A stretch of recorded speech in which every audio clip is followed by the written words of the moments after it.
ओम।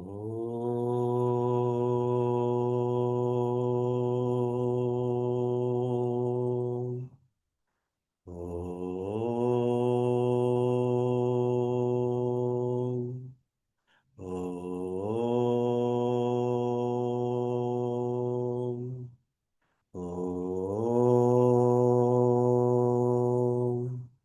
ओम। ओम। ओम।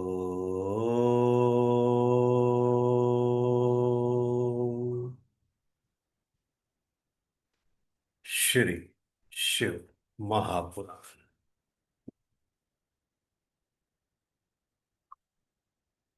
रुद्र संहिता। ब्रह्मा जी का रुद्रदेव से सती के साथ विवाह करने का अनुरोध, श्री विष्णु द्वारा अनुमोदन और श्री रुद्र की इसके लिए स्वीकृति। ब्रह्मा जी कहते हैं कि श्री विष्णु आदि देवताओं द्वारा की हुई उस स्तुति को सुनकर सबकी उत्पत्ति की हेतुभूत भगवान शंकर बड़े प्रसन्न हुए और जोर जोर से हंसने लगे।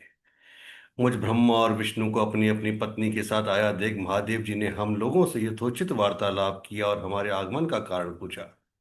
रुद्र बोले, हे हरे, हे विधे तथा हे देवताओं और महर्षियों, आज निर्भय होकर यहाँ अपने आने का ठीक ठीक कारण बताओ। तुम लोग किस लिए यहाँ आए और कौन सा कार्य आ पड़ा है, वह सब मैं सुनना चाहता हूँ, क्योंकि तुम्हारे द्वारा की गई स्तुति से मेरा मन बहुत प्रसन्न है। मुने, महादेव जी के इस प्रकार पूछने पर भगवान विष्णु की आज्ञा से मैंने वार्तालाप आरंभ किया। मुझ ब्रह्मा ने कहा कि देव देव महादेव करुणा सागर प्रभु, हम दोनों इन देवताओं और ऋषियों के साथ जिस उद्देश्य से यहाँ आए हैं उसे सुनिए। वृषध्वज, विशेषतः आपके लिए ही हमारा यहाँ आगमन हुआ है, क्योंकि हम तीनों सहारथी हैं। सृष्टि चक्र के संचालन रूप प्रयोजन की सिद्धि के लिए एक दूसरे के सहायक हैं। सहारथी को सदा परस्पर यथा योग्य सहयोग करना चाहिए, अन्यथा यह जगत टिक नहीं सकता। महेश्वर, कुछ ऐसे असुर उत्पन्न होंगे जो मेरे हाथ से मारे जाएंगे, कुछ भगवान विष्णु के और कुछ आपके हाथों नष्ट होंगे।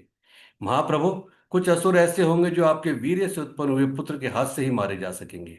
प्रभु, कोई विरले ही असुर ऐसे होंगे जो माया के हाथों द्वारा वध को प्राप्त होंगे। आप भगवान शंकर की कृपा से ही देवताओं को सदा उत्तम सुख प्राप्त होगा। घोर असुरों का विनाश करके आप जगत को सदा स्वास्थ्य एवं अभय प्रदान करेंगे।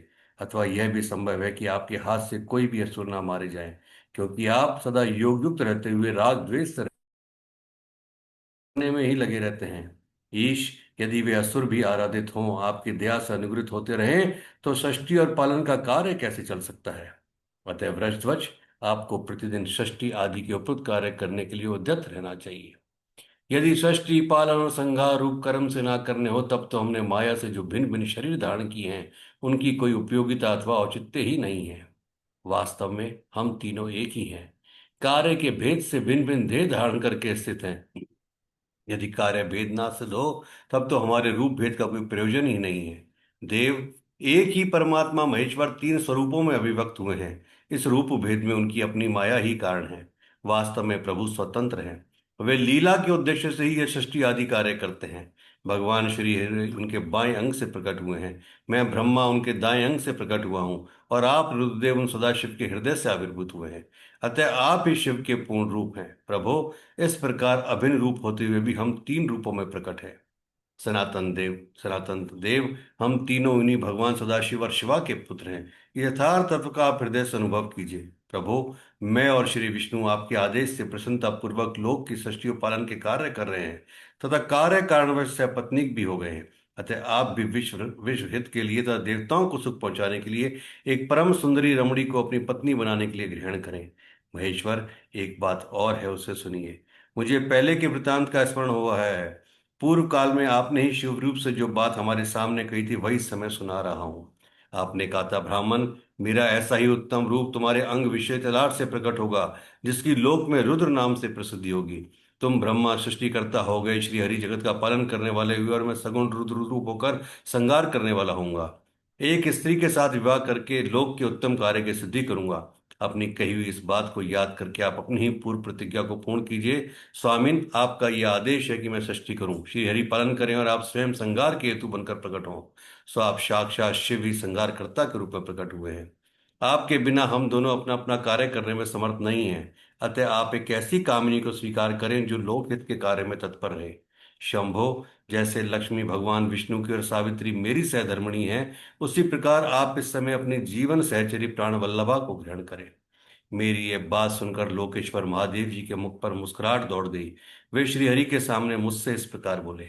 ईश्वर ने कहा, ब्राह्मण, हरे, तुम दोनों मुझे सदा ही अत्यंत प्रिय हो। तुम दोनों को देखकर मुझे बड़ा आनंद मिलता है। तुम लोग समस्त देवताओं में श्रेष्ठ तथा त्रिलोकी के स्वामी हो। लोकहित के कार्य में मन लगाए रहने वाले तुम दोनों का वचन मेरी दृष्टि में अत्यंत गौरवपूर्ण है।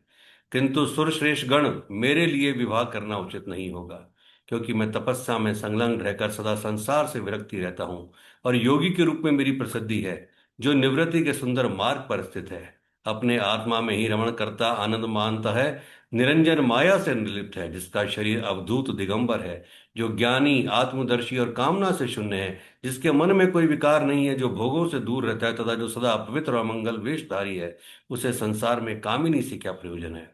यह इस समय मुझे बताओ तो सही। मुझे तो सदा केवल योग में ही लगे रहने पर आनंद आता है। ज्ञानहीन पुरुष ही योग को छोड़कर भोग को अधिक महत्व देता है। संसार में विवाह करना पराय बंधन में बंधना है। इसे बहुत बड़ा बंधन समझना चाहिए। इसलिए मैं सत्य सत्य कहता हूँ, विवाह के लिए मेरे मन में थोड़ी सी भी अभिरुचि नहीं है। आत्मा ही अपना उत्तम अर्थ या स्वार्थ है। उसका भली भांति चिंतन करने के कारण मेरी लौकिक स्वार्थ में प्रवृत्ति नहीं होती। तथापि जगत के हित के लिए तुमने जो कुछ कहा है उसे करूंगा। तुम्हारे वचन को गरिष्ठ मानकर अथवा अपनी कही हुई बात को पूर्ण करने के लिए मैं अवश्य विवाह करूंगा, क्योंकि मैं सदा भक्तों के वश में रहता हूँ। परंतु मैं जैसी नारी को प्रिय पत्नी के रूप में ग्रहण करूंगा और जैसी शर्त के साथ करूंगा, उसे सुनो। हरे ब्राह्मण, मैं जो कुछ कहता हूं वह सर्वथा उचित ही है। जो नारी मेरे तेज को विभाग पूर्वक ग्रहण कर सके, जो योगिनी तथा इच्छानुसार रूप धारण करने वाली हो, उसी को तुम पत्नी बनाने के लिए मुझे बताओ। जब मैं योग में तत्पर रहूं तब उसे भी योगिनी बनकर रहना होगा, और जब मैं कामासक्त हूं तब भी उसे कामिनी के रूप में ही मेरे पास रहना होगा। वेद वेता विद्वान जिन्हें विनाशी बतलाते हैं, उन ज्योति स्वरूप सनातन शिव का मैं सदा चिंतन करता हूं और करता रहूंगा। ब्राह्मण, उन सदाशिव के चिंतन में जब मैं ना लगा हूं तभी उस भामिनी के साथ मैं समागम कर सकता हूं। जो मेरे शिव चिंतन में विघ्न डालने वाली होगी वह जीवित नहीं रह सकती। उसे अपने जीवन से हाथ धोना पड़ेगा। तुम विष्णु और मैं तीनों ही ब्रह्म स्वरूप शिव के अंशभूत हैं। अतः महाभाग गण, हमारे लिए उनका निरंतर चिंतन करना ही उचित है। कमलासन, उनके चिंतन के लिए बिना मैं विवाह के बिना रह लूंगा, किंतु उनका चिंतन छोड़कर विवाह नहीं करूंगा। अतः तुम मुझे ऐसी पत्नी प्रदान करो जो सदा मेरे कर्म के अनुकूल चल सके। ब्राह्मण, उसमें भी मेरी एक और शर्त है, उसे भी तुम सुनो। यदि उस स्त्री का मुझ पर और मेरे वचन पर अविश्वास होगा तो मैं उसे त्याग दूंगा। उसकी ये बात सुनकर मैंने और श्रीहरि ने मन मन मुस्कुराहट के साथ ही प्रसन्नता का भाव अनुभव किया। फिर मैं विनम्र होकर बोला, नाथ महेश्वर प्रभु, आपने जैसी नारी की खोज आरंभ की है, वैसी स्त्री के विषय में आपको प्रसन्नता पूर्वक कह रहा हूँ।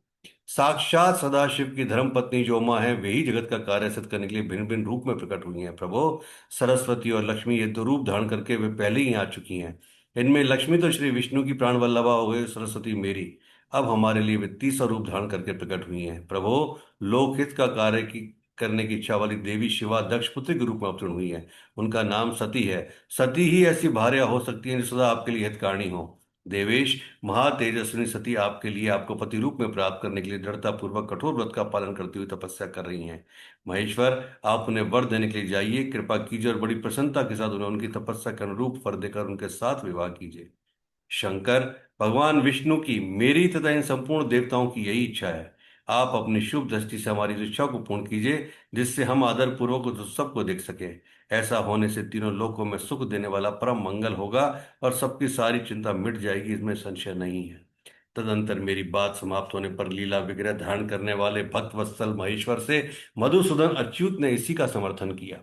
तब भक्त वत्सल भगवान शिव ने हंसकर कहा, बहुत अच्छा, ऐसा ही होगा। उनके ऐसा कहने पर हम दोनों उनसे आज्ञा ले अपनी पत्नी तथा देवताओं और मुनियों के साथ अत्यंत प्रसन्न हो अपने अभिष्ट स्थान को चले आए। सती को शिव से वर की प्राप्ति तथा भगवान शिव का ब्रह्मा जी को दक्ष के पास भेजकर सती का वर्ण करना। ब्रह्मा जी कहते हैं कि मुने, उधर सती ने आश्विन मास के शुक्ल पक्ष की अष्टमी तिथि को उपवास करके भक्ति भाव से सर्वेश्वर शिव का पूजन किया। इस प्रकार नंदा व्रत पूर्ण होने पर नवमी तिथि को दिन में ध्यान मग्न हुई सती को भगवान शिव ने प्रत्यक्ष दर्शन दिए। उनका श्री विग्रह सर्वांग सुंदर एवं गौर वर्ण का था। उनके 5 मुख थे और प्रत्येक मुख में 3 3 नेत्र थे। बाल देश में चंद्रमा शोभा दे रहा था। उनका चित्त प्रसन्न था और कंठ में नील चिन्ह दृष्टिगोचर होता था। उनके 4 भुजाएं थी। उन्होंने हाथों में त्रिशूल, ब्रह्म कपाल, वर तथा अभय धारण कर रखे थे। भस्म में अंगराग से उनका सारा शरीर उद्वासित हो रहा था। गंगा जी उनके मस्तक की शोभा बढ़ा रही थी। उनके सभी अंग बड़े मनोहर थे। वे महान लावण्य के धाम जान पड़ते थे। उनके मुख करोड़ों चंद्रमाओं के समान प्रकाशमान एवं आधाजनक थे। उनकी अंग कांति करोड़ों कामदेवों को त्रस्त कर रही थी तथा उनकी आकृति स्त्रियों के लिए सर्वथा ही प्रिय थी। सती ने ऐसे सौंदर्य माधुर्य से युक्त प्रभु महादेव जी को प्रत्यक्ष देखकर उनके चरणों की वंदना की। उस समय उनका मुख लज्जा से झुका हुआ था। तपस्या के पुंज का फल प्रदान करने वाले महादेव जी उन्हीं के लिए कठोर व्रत धारण करने वाली सती को पत्नी बनाने के लिए प्राप्त करने की इच्छा रखते हुए भी उनसे इस प्रकार बोले। महादेव जी ने कहा, उत्तम व्रत का पालन करने वाली दक्ष नंदिनी, मैं तुम्हारे इस व्रत से बहुत प्रसन्न हूं, इसलिए कोई वर मांगो।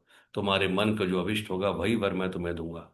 ब्रह्मा जी कहते हैं, मुने, जगदीश्वर महादेव जी यद्यपि सती के मनोभाव को जानते थे तो भी उनकी बात सुनने के लिए बोले, कोई वर मांगो। परंतु सती लज्जा के अधीन हो गई थी, इसलिए उनके हृदय में जो बात थी उसे वे स्पष्ट शब्दों में कह ना सकी। उनका जो अभिष्ट मनोरथ था वह लज्जा से आच्छादित हो गया। प्राण वल्लभ शिव का प्रिय वचन सुनकर सती अत्यंत प्रेम में मग्न हो गई। इस बात को जानकर भक्त वत्सल शंकर भगवान बड़े प्रसन्न हुए और शीघ्रता पूर्वक बारंबार कहने लगे, वर मांगो, वर मांगो, वर मांगो। सत्पुरुषों के आश्रय भूत अंतर्यामी शंभु सती की भक्ति के वशीभूत हो गए थे। तब सती ने अपनी लज्जा को रोककर महादेव जी से कहा, वर देने वाले प्रभु, मुझे मेरी इच्छा के अनुसार ऐसा वर दीजिए जो टल ना सके। भक्त वत्सल भगवान शंकर ने देखा सती अपनी बात पूरी नहीं कह पा रही है, तब वे स्वयं ही उनसे बोले, देवी, तुम मेरी भार्या हो जाओ। अपने अभिष्ट फल को प्रकट करने वाले उनके इस वचन को सुनकर आनंद मग्न हुई सती चुपचाप खड़ी रह गई, क्योंकि वे मनोवांछित वर पा चुकी थी। फिर दक्ष कन्या प्रसन्न हो दोनों हाथ जोड़ मस्तक झुकाकर भक्त वत्सल शिव से बारंबार कहने लगी। सती बोली, देवाधिदेव महादेव प्रभु जगतपते, आप मेरे पिता को कहकर वैवाहिक विधि से मेरा पाणी ग्रहण करें। ब्रह्मा जी कहते हैं, नारद, सती की यह बात सुनकर भक्तवत्सल महेश्वर ने प्रेम से उनकी ओर देखकर कहा, प्रिय, ऐसा ही होगा। तब दक्ष कन्या सती भी भगवान शिव को प्रणाम करके भक्ति पूर्वक विदा मांग जाने की आज्ञा प्राप्त करके मोह और आनंद से युक्त तो माता के पास लौट गई। इधर भगवान शिव भी हिमालय पर अपने आश्रम में प्रवेश करके दक्ष कन्या सती के वियोग से कुछ कष्ट का अनुभव करते हुए उन्हीं का चिंतन करने लगे।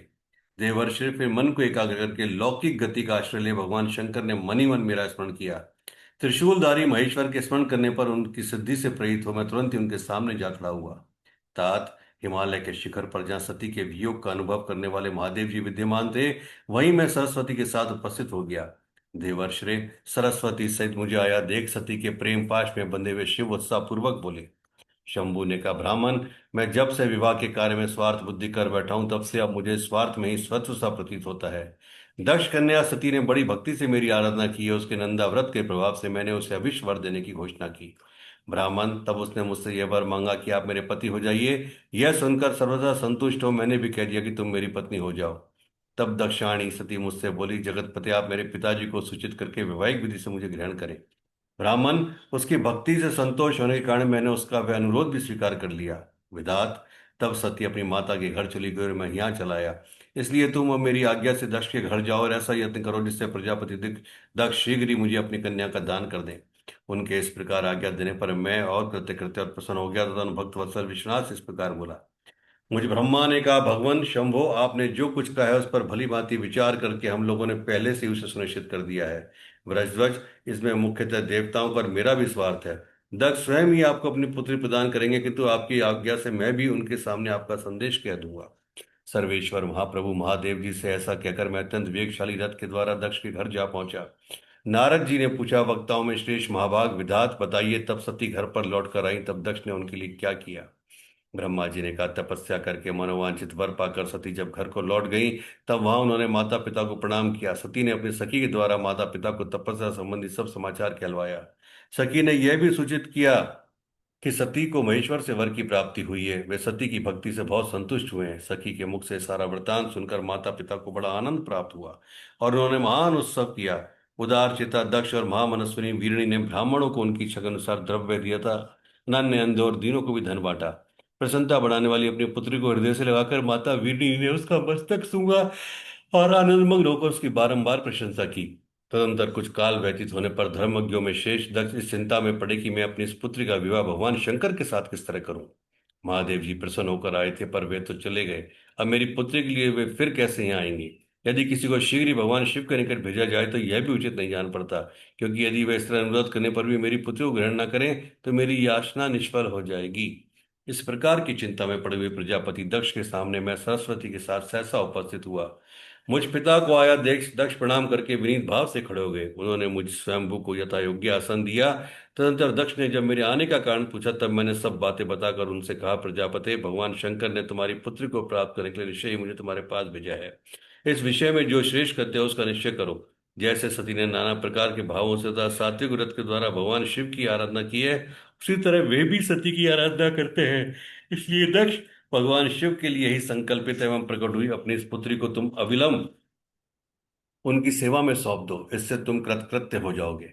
मैं नारद के साथ जाकर उन्हें तुम्हारे घर ले आऊंगा, फिर तुम उन्हीं के लिए उत्पन्न हुई अपनी ये पुत्री उनके हाथ में दे दो। ब्रह्मा जी कहते हैं, नारद, मेरी ये बात सुनकर मेरे पुत्र दक्ष को बड़ा हर्ष हुआ। वे अत्यंत प्रसन्न होकर बोले, पिताजी, ऐसा ही होगा। मुने, तब मैं अत्यंत हर्षित हो वहां से उस स्थान को लौटा जहां लोक कल्याण में तत्पर रहने वाले भगवान शिव बड़ी उत्सुकता के साथ मेरी प्रतीक्षा कर रहे थे। नारद, मेरे लौट आने पर भी स्त्री और पुत्री सहित प्रजापति दक्ष भी पूर्ण काम हो गए। वे इतने संतुष्ट हुए मानो अमृत पीकर अघा गए हों। ब्रह्मा जी से दक्ष की अनुमति पाकर देवताओं और मुनियों सहित भगवान शिव का दक्ष के घर जाना, दक्ष द्वारा सबका सत्कार तथा सती और शिव का विवाह। ब्रह्मा जी कहते हैं, नारद, तदंतर मैं हिमालय के कैलाश शिखर पर रहने वाले परमेश्वर महादेव शिव को लाने के लिए प्रसन्नता पूर्वक उनके पास गया और उनसे इस प्रकार बोला, वृषध्वज, सती के लिए मेरे पुत्र दक्ष ने जो ये बात कही है उसे सुनिए, और जिस कार्य को वो अपने लिए असाध्य मानते थे उसे सिद्ध हुआ ही समझिए। दक्ष ने कहा है कि मैं अपनी पुत्री भगवान शिव के ही हाथ में दूंगा, क्योंकि उन्हीं के लिए उत्पन्न हुई है। शिव के साथ सती का विवाह हो, यह कार्य तो मुझे स्वतः ही अभिष्ट है। फिर आपके भी कहने से इसका महत्व और अधिक बढ़ गया। मेरी पुत्री ने स्वयं इसी उद्देश्य से भगवान शिव की आराधना की है, और इस समय शिव जी भी मुझसे इसी के विषय में अन्वेषण कर रहे हैं। इसलिए मुझे अपनी कन्या अवश्य ही भगवान शिव के हाथ में देनी है। विधात, वे भगवान शंकर शुभ लग्न और शुभ मुहूर्त में यहाँ पधारे, उस समय उन्हें शिक्षा के तौर पर अपनी ये पुत्री दे दूंगा। भ्रष्टवच, मुझसे दक्ष ने ऐसी बात कही है, अतः आप शिव मुहूर्त में उनके घर चलिए और सती को ले आइए।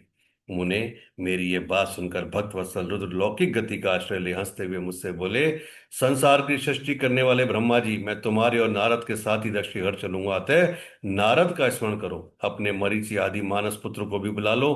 विदय मैं उन सबके साथ दक्ष के निवास स्थान पर चलूंगा, मेरे पार्षद भी मेरे साथ रहेंगे। नारद, लोकाचार के निर्वाह में लगे हुए और भगवान शिव के इस प्रकार आज्ञा देने पर मैंने तुम्हारा और मरीचि आदि पुत्रों का भी स्मरण किया। मेरे याद करते ही तुम्हारे साथ मेरे सभी मानस पुत्र मन में आदर की भावना लिए शीघ्र वहां पहुंचे। उस समय सब लोग हर्ष से उत्पन्न हो रहे थे। फिर रुद्र के स्मरण करने पर शिव भक्तों के सम्राट भगवान विष्णु भी अपने सैनिकों तथा कमला देवी के साथ गरुड़ पर आरूढ़ तुरंत वहां आ गए। तदंतर चैत्र मास के शुक्ल पक्ष की त्रयोदशी तिथि में रविवार को पूर्वा फागुनी नक्षत्र में मुझ ब्रह्मा और विष्णु आदि समस्त देवताओं के साथ महेश्वर ने विवाह के लिए यात्रा की। मार्ग में उन देवताओं और ऋषियों के साथ यात्रा करते हुए भगवान शंकर बड़ी शोभा पा रहे थे। वहां जाते हुए देवताओं, मुनियों तथा आनंद मग्न मन वाले प्रमथ गणों का रास्ते में बड़ा उत्सव हो रहा था। भगवान शिव की इच्छा से वृषभ, व्याघ्र, सर्प, जटा, चंद्रकला आदि सब के सब उनके लिए यथायोग्य आभूषण बन गए। तदंतर वेग से चलने वाले भगवान बलि, वर्द, नंदी, केश्वर पर आड़ हुए महादेव जी श्री विष्णु आदि देवताओं के साथ लिए क्षण भर में प्रसन्नता पूर्वक दक्ष के घर जा पहुंचे। वह विनीत चित्त वाले प्रजापति दक्ष समस्त आदमी जनों के साथ भगवान शिव की अगवानी के लिए उनके सामने आए। उस समय उनके समस्त अंगों में हर्ष यानी रोमांच हुआ था। स्वयं दक्ष ने अपने द्वार पर आए हुए समस्त देवताओं का सत्कार किया। वे सब लोग सुरश्रेष्ठ शिव को बिठाकर उनके पार्श्व भाग में स्वयं भी मुनियों के साथ क्रमशः बैठ गए। इसके बाद दक्ष ने मुनियों सहित समस्त देवताओं की परिक्रमा की और उन सबके साथ भगवान शिव को घर के भीतर ले आए। उस समय दक्ष के मन में बड़ी प्रसन्नता थी। उन्होंने सर्वेश्वर शिव को उत्तम आसन देकर स्वयं ही विधि पूर्वक उनका पूजन किया। तत्पश्चात श्री विष्णु का, मेरा, ब्राह्मणों का, देवताओं का और समस्त शिवगणों का भी यथोचित विधि से उत्तम भक्ति भाव के साथ पूजन किया। इस तरह पूजनीय पुरुषों तथा अन्य लोगों सहित उन सबका यथोचित आदर सत्कार करके दक्ष ने मेरे मानस पुत्र मरीचि आदि मुनियों के साथ आवश्यक सलाह की। इसके बाद मेरे पुत्र दक्ष ने मुझ पिता से मेरे चरणों में प्रणाम करके प्रसन्नता पूर्वक कहा, प्रभो, आप ही वैवाहिक कार्य कराएं। तब मैं भी हर्ष भरे हृदय से बहुत अच्छा क्या कर उठा और वह सारा कार्य कराने लगा। तदंतर ग्रहों के बल से युक्त शुभ लग्न और मुहूर्त में दक्ष ने हर्ष पूर्वक अपनी पुत्री सती का हाथ भगवान शंकर के हाथ में दे दिया। उस समय हर्ष से भरे हुए भगवान वृषध्वज ने भी वैवाहिक विधि से सुंदरी दक्ष कन्या का पानी ग्रहण किया। फिर मैंने, श्री हरि ने, तुम तथा अन्य मुनियों ने, देवताओं और प्रमथ गणों ने भगवान शिव को प्रणाम किया और सबने नाना प्रकार की स्तुतियों द्वारा उन्हें संतुष्ट किया। उस समय नाच गान के साथ महान उत्सव मनाया गया। समस्त देवताओं और मुनियों को बड़ा आनंद प्राप्त हुआ। भगवान शिव के लिए कन्यादान करके मेरे पुत्र दक्ष कृतार्थ हो गए। शिवा और शिव प्रसन्न हुए तथा सारा संसार मंगल का निकेतन बन गया। सती और शिव के द्वारा अग्नि की परिक्रमा। श्री हरि द्वारा शिव तत्व का वर्णन। शिव का ब्रह्मा जी को दिए हुए वर के अनुसार वेदी पर सदा के लिए अविस्थान तथा शिव और सती का विदा हो कैलाश पर जाना। ब्रह्मा जी कहते हैं, नारद, कन्यादान करके दक्ष ने भगवान शंकर को नाना प्रकार की वस्तुएं दहेज में दी। यह सब करके वे बड़े प्रसन्न हुए। फिर उन्होंने ब्राह्मणों की भी नाना प्रकार के धन बांटे। तत्पश्चात लक्ष्मी सहित भगवान विष्णु शंभु के पास हाथ जोड़कर खड़े हुए और यूं बोले, देव देव महादेव दया सागर प्रभु तात, आप संपूर्ण जगत के पिता हैं और सती देवी सबकी माता हैं। आप दोनों सत्पुरुषों के कल्याण तथा दुष्टों के दमन के लिए सदा लीला पूर्वक अवतार ग्रहण करते हैं। यह सनातन श्रुति का कथन है। आप टिक ने नील अंजन के समान शोभा वाली सती के साथ जिस प्रकार शोभा पा रहे हैं, मैं उससे उल्टे लक्ष्मी के साथ शोभा पा रहा हूँ। अर्थात सती नीलवर्ण तथा आप गौरवर्ण है, उससे उल्टे में नीलवर्ण तथा लक्ष्मी गौरवर्ण है। नारद, मैं देवी सती के पास आकर गुणासोक्त विधि से विस्तार पूर्वक सारा अग्नि कार्य कराने लगा। मुझ आचार्य तथा ब्राह्मणों की आज्ञा से शिवा और शिव ने बड़े हर्ष के साथ विधि पूर्वक अग्नि की परिक्रमा की। उस समय वहां बड़ा अद्भुत उत्सव मनाया गया। गाजे बाजे नृत्य के साथ होने वाला वह उत्सव सबको बड़ा सुखद जान पड़ा। तदंतर भगवान विष्णु बोले, सदाशिव, मैं आपकी आज्ञा से यहाँ शिव तत्व का वर्णन करता हूँ। समस्त देवता तथा दूसरे दूसरे मुनि अपने मन को एकाग्र करके इस विषय को सुने। भगवान, आप प्रधान और अप्रधान प्रकृति और उससे अतीत हैं। आपके अनेक भाग हैं, फिर भी आप भाग रहित हैं। ज्योतिर्मय स्वरूप वाले आप परमेश्वर के ही हम तीनों देवता अंश हैं। आप कौन, मैं कौन और ब्रह्मा कौन? आप परमात्मा के ये तीन अंश हैं जो सृष्टि पालन और संहार करने के कारण एक दूसरे से भिन्न प्रतीत होते हैं। आप अपने स्वरूप का चिंतन कीजिए।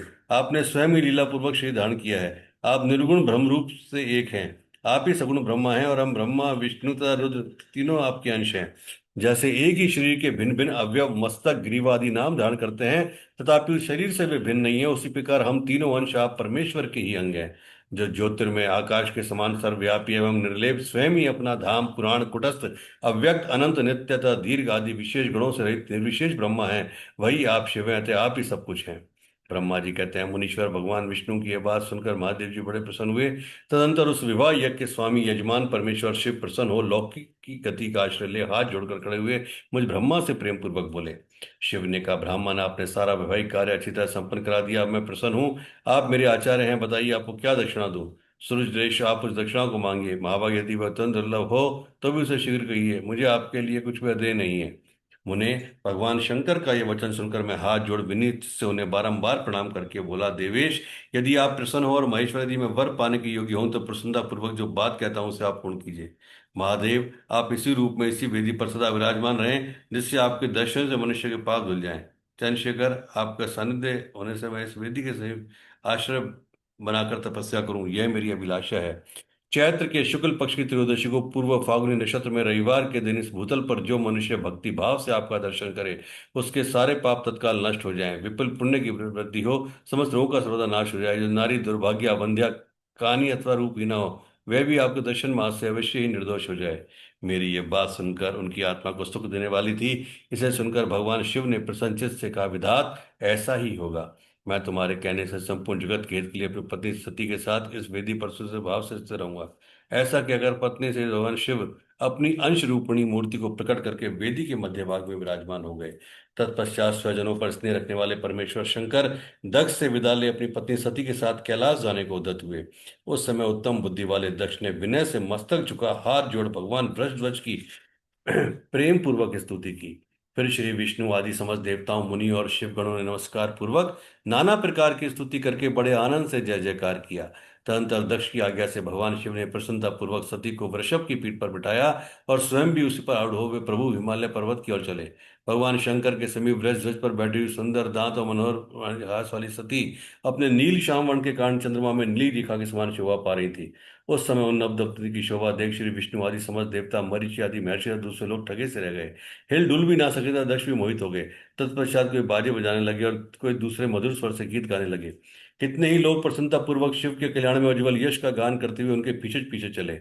भगवान शंकर ने बीच रास्ते से दक्ष को प्रसन्नता पूर्वक लौटा दिया और स्वयं प्रेमाकुलों पर्वत गणों के साथ अपने धाम को जा पहुंचे। यदि भी भगवान शिव ने विष्णु आदि देवताओं को भी विदा किया था, तो भी वे बड़ी प्रसन्नता और भक्ति के साथ पुनः उनके साथ हो लिए। उन सब देवताओं प्रमथ गणों और तथा पत्नी के साथ हर्ष भरे शंभु हिमालय पर्वत से शोभित अपने कैलाश धाम में जा पहुंचे। वहां जाकर उन्होंने देवताओं मुनियों तथा दूसरे लोगों का बहुत आदर सम्मान करके प्रसन्नता पूर्वक उन्हें विदा किया। शंभु की आज्ञा ले वे विष्णु आदि सब देवता मुनि नमस्कार और स्तुति करके मुख पर प्रसन्नता की छाप लिए अपने अपने धाम को चले गए। सदा शिव का चिंतन करने वाले भगवान शिव भी अत्यंत आनंदित हो हिमालय के शिखर पर रहकर अपनी पति दक्षिणा सती के साथ विहार करने लगे। सूत जी कहते हैं, मुनियों, पूर्व काल में स्वयंभू मनवंतर में भगवान शंकर और सती का जिस प्रकार विवाह होता, उस विवाह काल में यज्ञ में अथवा किसी की भी शुभ कार्य में आरंभ में भगवान शंकर की पूजा करके शांति से इस कथा को सुनता है, उसका सारा कर्म तथा वैदिक आयोजन बिना किसी विघ्न बाधा के पूर्ण होता है और दूसरे शुभ कर्म भी सदा निर्विघ्न पूर्ण होते हैं। इस शुभ उपाख्यान को प्रेम पूर्वक सुनकर विवाहित होने वाली कन्या भी सुख सौभाग्य सुशीलता और सदाचार आदि सद्गुणों से संपन्न साध्वी तथा पुत्रवती होती है। ओम नमः शिवाय। ओम नमः शिवाय। ओम नमः शिवाय। शिव शिव शिव शिव शिव शिव शिव शिव शिव शिव शिव शिव शिव शिव शिव आदि अनंत शिव योगी महादेव योगी महादेव आदि अनंत शिव योगी महादेव महाबली महादेव आदि अनंत शिव शिव शिव शिव शिव शिव शिव शिव शिव शिव शिव शिव शिव। ओम नमः शिवाय। ओम नमः शिवाय। ओम नमः शिवाय। ओम त्र्यंबकं यजामहे सुगंधिं पुष्टिवर्धनम् उर्वारुकमिव बंधनात् मृत्युर्मुक्षीयमामृतात्। सांब सदाशिव सांब सदाशिव सांब सदाशिव सांब सदाशिव सांब सदाशिव सांब सदाशिव सांब सदाशिव सांब सदाशिव सांब सदाशिव सांब सदाशिव सांब सदाशिव। ओम नमः शिवाय। शिव नमः शिवाय। ओम नमः शिवाय।